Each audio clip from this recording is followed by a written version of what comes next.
Welcome to the deep dive, where we take the densest material and hopefully distill it into something clear and surprising. Today we're tackling the transition elements. They're sort of the workhorses of the periodic, table colorful, dense, super reactive. And their whole story, really, it can start with a single life-saving molecule. I'm talking about the anti-cancer drug, cis-platin. Right, cis-platin is built around platinum, which is a transition metal.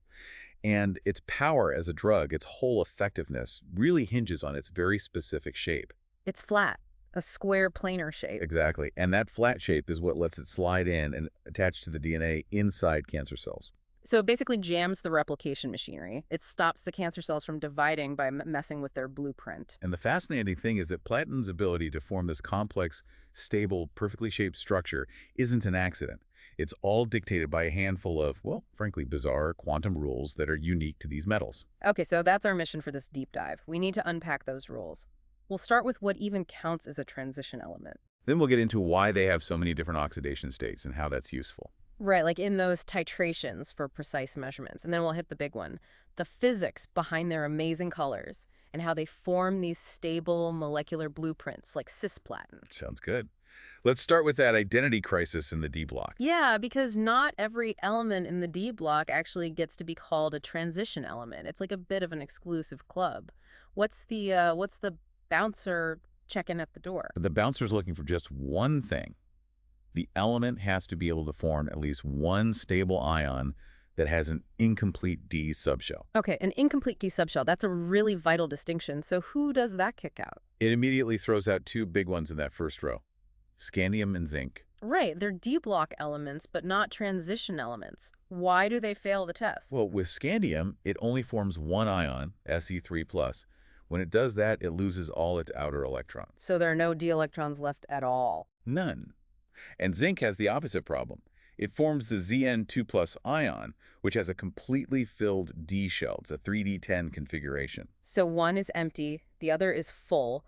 Neither one is partially filled, and that's the key. That is the absolute key. Okay, so let's talk about their neutral atoms then, because even there they have some weird habits. I'm thinking of chromium and copper. Oh, absolutely. They are the classic exceptions. They break the normal filling rules because they find extra stability in either half filling or completely filling that third subshell. So instead of putting 2 electrons in the 4s orbital like you'd expect, they just put 1 there. Yep, they promote 1 electron up to the third to get that stability.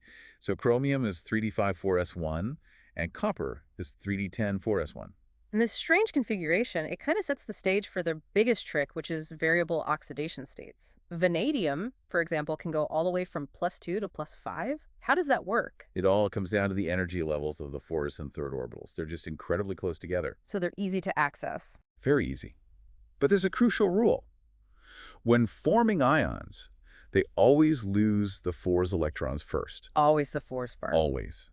Then they start losing electrons from the third. So for vanadium, which is 3d3-4s2, it loses the 2 4s electrons to become V2+.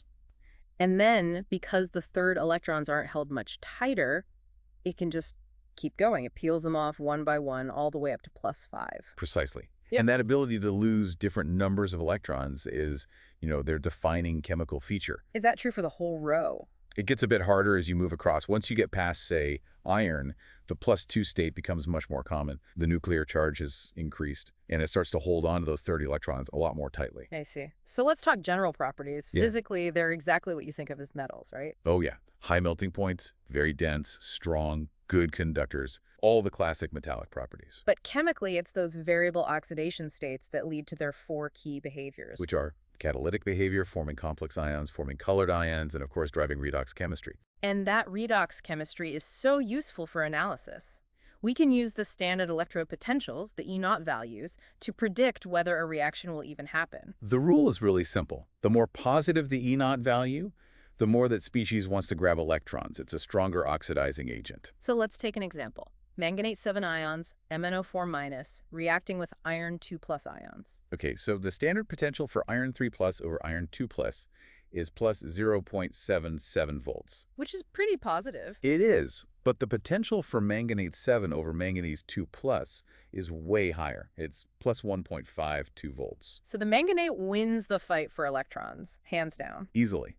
It's the much stronger oxidizing agent, so it forces the iron to give up its electrons.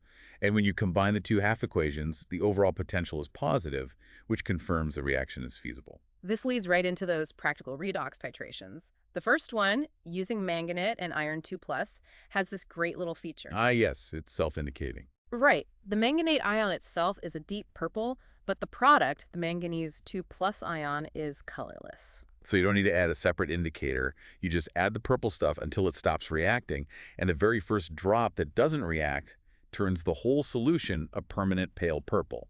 That's your endpoint. And from that, an analyst can calculate the exact amount of iron in a sample. You use the volume of your manganate solution, find the moles, and then use the reaction ratio. Which is 5 iron for every 1 manganate. Exactly. And from that, you get the moles of iron. It's very systematic. Then there's another system, manganate, with ethanedioate ions, C2O4 2-.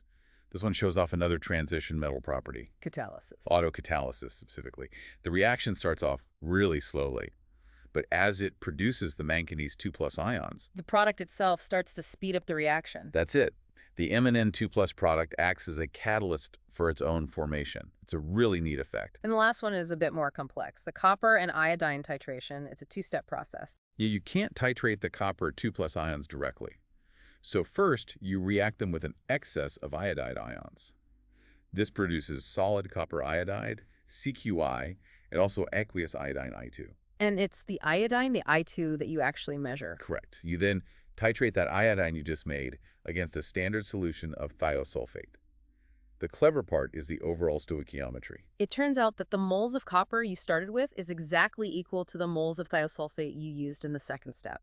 It's a very elegant, indirect way to measure something that's otherwise difficult to quantify. Okay, that covers redox.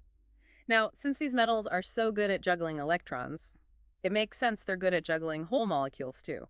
This brings us to complex formation. Right, 2 quick definitions we need. A ligand is just a molecule or an ion that can donate a pair of electrons. And the whole structure that forms with the ligands bonded to the central metal ion is called a complex. The number of bonds formed is the coordination number.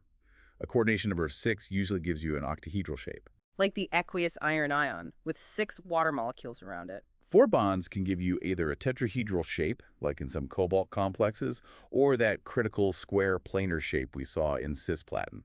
And ligands themselves can be different types. Yep.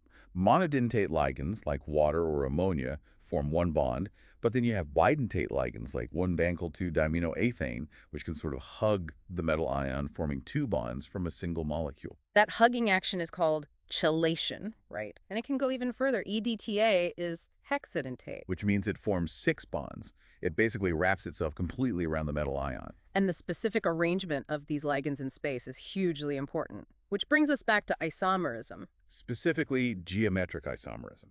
In a square planar complex like cis-platin, you have 2 ammonia ligands and 2 chloride ligands. If the identical ligands are next to each other, that's the cis isomer. If they're opposite each other, that's trans. And that tiny change in geometry is the difference between an incredibly effective anti-cancer drug, cis-platin, and a biologically useless molecule, trans-platin. It's just staggering. We also see optical isomerism, which is more about mirror images. That's common in octahedral complexes with those bidentate hugging ligands.